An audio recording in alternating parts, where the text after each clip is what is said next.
সম্মানিত শিক্ষার্থীবৃন্দ, সবাই কেমন আছো? আশা করি ভালো আছো। আমি আলমগীর হোসেন তোমাদের সামনে আজ রূপন্তী প্রকাশনীর 3-6 যে 13 নম্বর অঙ্কগুলো নিয়ে আলোচনা করব। তো 13 নম্বর অঙ্কগুলোর এখানে আমি 2টা অঙ্ক করছি, 2টা অঙ্ক আছে আমার এই ভিডিওটাতে। তো 2টা অঙ্কের একটা অঙ্ক করব আমি, আরেকটা অঙ্ক তোমাদেরকে বলবো নিজে নিজে করে ফেলার জন্য। সেম অঙ্ক, শুধু একটু মনোযোগ দিলে হবে। আশা করি তোমরা বুঝতে পারবে, তারপরে না বুঝলে কমেন্ট বক্সে জানাবা। তো চলো আমরা অঙ্কটাতে চলে যাই। কি লিখছে যে 4x - 2y + 7 = 0 সরল রেখার উপর এমন একটি বিন্দু নির্ণয় করো। বলছে এই সরল রেখার উপর এমন একটি বিন্দু নির্ণয় করো যা এই দুইটা বিন্দু থেকে সমদূরবর্তী।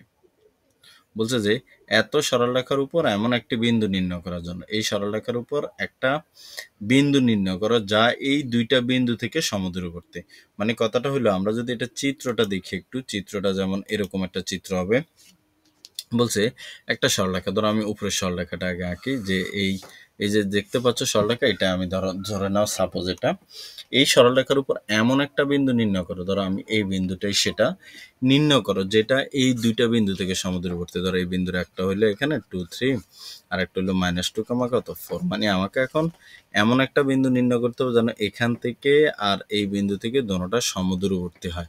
মানে এই বিন্দু থেকেও এটার দূরত্ব সমান হবে, আর এই বিন্দুটা থেকেও, মানে এই বিন্দু ধরো এটা থেকে আবার এই বিন্দুটা থেকে এই সরলরেখার উপর এই বিন্দুটা পরস্পর কি হবে, সমান দূর হবে। তাহলে আমরা একটা কাজ করতে পারি, যে আমরা সেই বিন্দুটার একটা জিনিস ধরে নিতে পারি, যে আলফা বিটা, বা একটা জিনিস ধরে নিতে পারি। ঠিক আছে, তো আসো দেওয়া আছে, আমরা সমীকরণটা লিখলাম। মনে করি একটা বিন্দুরে এ ধরছে, একটা কি ধরছে বি, আর ওই বিন্দুটারে আমরা ধরে নিছি কি পি। যে বিন্দুটা আমরা নির্ণয় করব সেটাকে আমরা ধরে নিছি কি পি।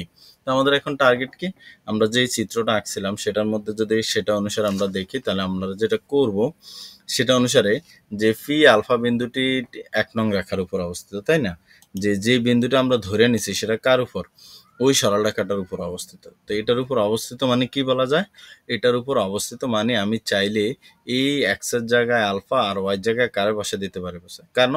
কারণ এই সমীকরণটা তো সোজা ছিল, আর এটার উপর একটা বিন্দু, তার মানে বোঝায় এই সমীকরণের মধ্যে আমি এই বিন্দুগুলো বসাইতে পারবো। ঠিক আছে, যেহেতু আমি ধরে নিছি যে এই সমীকরণের উপরে এই বিন্দুটা, এই জন্য লিখছি ফি আলফা গামা বিটা বিন্দুটি 1 নং রেখার উপর অবস্থিত। তার জন্য আমি এক্স এর জায়গায় বসেছি আলফা, ওয়াই এর জায়গায় বসেছি বিটা, + 7 = কত 0। তারপর আমি এখান থেকে একটা মান বের করব, যেমন আলফা = ক্যালকুলেশন করে -2 বিটা ফেসে গেল, +2 বিটা, +7 ফেসে গেল -7। আলফা যেগুলো 4 কি আকার ছিল, গুণ আকারে ফেসে চলে গেল ভাগ আকার, মানে একটা মান সমীকরণ বের করলাম। ঠিক আছে, এবার আমাদের কাজ কি, আমাদের কাজ হলো যে এই যে ওই যে বিন্দুটা, মানে ফি থেকে কার দূরত্ব সমান এর দূরত্ব, আবার ফি থেকে কার দূরত্ব সমান বি এর, আমরা ফি এ = ফি বি একটা শর্ত লিখে সেখানে একটা কাজ করতে পারি, একটা সমীকরণ বের করতে পারি। ফি এ = কি লিখে, ফি বি। ফি এ = কি লিখে, ফি বি। ফি এ মানে কি, মধ্যবর্তী দূরত্ব ফি আর কার মধ্যে, এর মধ্যে।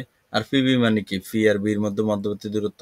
তো আসো কিভাবে করব, যে মধ্যবর্তী দূরত্ব নির্ণয়ের সূত্র কি, এটা বিয়োগ এটা, মানে ভুজদ্বয়ের পার্থক্য হোল স্কয়ার। ভুজকে ফি এর মধ্যে আলফা আর কি 2, তার মানে alpha - 2 whole square, plus beta কত 3 হোল স্কয়ার। মানে সূত্র হলো ভুজদ্বয়ের পার্থক্য আর হলো কোটিদ্বয়ের পার্থক্য। ভুজদ্বয়ের পার্থক্য হলো আলফা - 2 হোল স্কয়ার, আর কোটিদ্বয়ের পার্থক্য হলো beta - 3 whole square equal to আবার ফি বি একইভাবে। তাহলে ভুজদ্বয়ের পার্থক্য আলফা বিয়োগ, এখানে যেহেতু একটা মাইনাস আছে তাহলে মাইনাস মাইনাস কি হবে, প্লাস আলফা +2 হোল স্কয়ার, আর বিটা কত 4 হোল।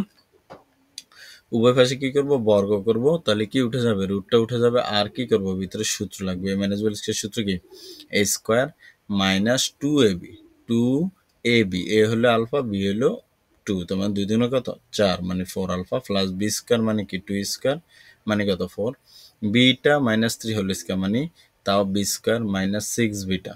ঠিক আছে, 6 বিটা প্লাস কত 9।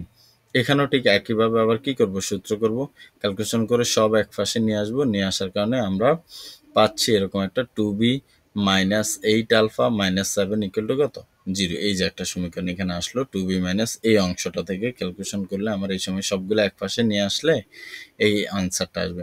এখন আমরা যেটা করব, এই যে আলফার একটা মান আমরা পাইছি, এই মানটা আমরা এই স্থানে বসাই দিব, এই আলফাটার জায়গায় বসাই দিব। ঠিক আছে, এই আলফাটার জায়গায় যখন বসাবো, কারণ এখানে এখন অজানা রাশি কয়টা, 2টা, বিটা আর আলফা। আমি আলফা ইকুয়াল টু এই মানটাকে এখানে যদি বসাই দিই সবগুলা বিটা চলে আসবে, এই লাইনটাতে পুরোটা লাইনই কি হয়ে যাবে, বিটার অংশ হয়ে যাবে।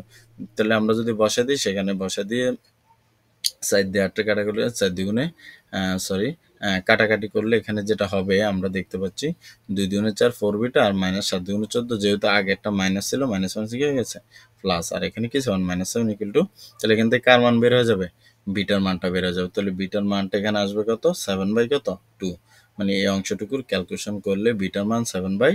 বিটা মানটা আবার এখানে বসে দিব, এখানে যখন বসাবো তখন আমাদের আবার অ্যান্সারটা আসবে কি, যেমন বসালাম 2 × 7/2 - 7, 2 2 কাটা, তাহলে 7 - 7 কত, 0, 0/4 মানে অ্যান্সার কি আসবে 0। তার মানে ফি বিন্দুর স্থানাঙ্কটা আসলো 0,7/2। তাহলে অঙ্কটা মনোযোগ দেওয়ার বিষয়টা কি, মনোযোগ দেওয়ার বিষয়টা এই জায়গার ক্যালকুলেশনটা একটু মনোযোগ দিয়ে করতে হবে, ঠিক আছে। মেইন কথা হলো দুইটা সমীকরণ বের করতে হবে, একটা সমীকরণ তো দেওয়া ছিল, আর একটা এই সমীকরণটা থেকে আমরা একটা মান বের করছি ওই শর্তটা দিয়ে, যেহেতু এটা ধরে নিয়েছি বিন্দুটা আলফা বিটা, এই জন্য 1 নং রেখার উপর অবস্থা। ঠিক আমরা আসি পরবর্তী একটা অঙ্ক দেখি, সেটাও একই নিয়মে। এত এত রেখার উপর পি একটা বিন্দু, তার থেকে এত এত বিন্দু দুটি সমদূরবর্তী হলে বিন্দুটি স্থান, ওই একই নিয়ম পদার্থ রেখার সমীকরণ। এটা এত দুইটা বিন্দু ধরে নিচ্ছি ওই সমীকরণের উপর, 1 নং সমীকরণের উপর একটা বিন্দুকে আলফা বিটা, তারপরে সেখান থেকে কার মান বের করছে, আলফা একটা বের করলে হবে, বিটা বের করলে হবে, আলফা বের করলে হবে।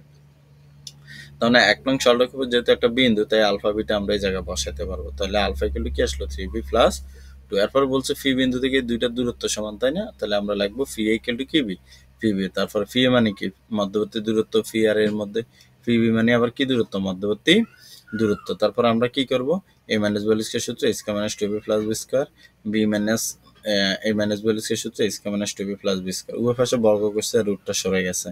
এখানেও a - b স্কয়ার সূত্র a² - 2b + b স্কয়ার, এখানেও a + b স্কয়ার সূত্র a² + 2b + b স্কয়ার। তারপর সব এক পাশে নিয়ে আসবো ক্যালকুলেশন করে, এখানে আসছে 8 আলফা - 16 বিটা ইকুয়াল টু কত, 48।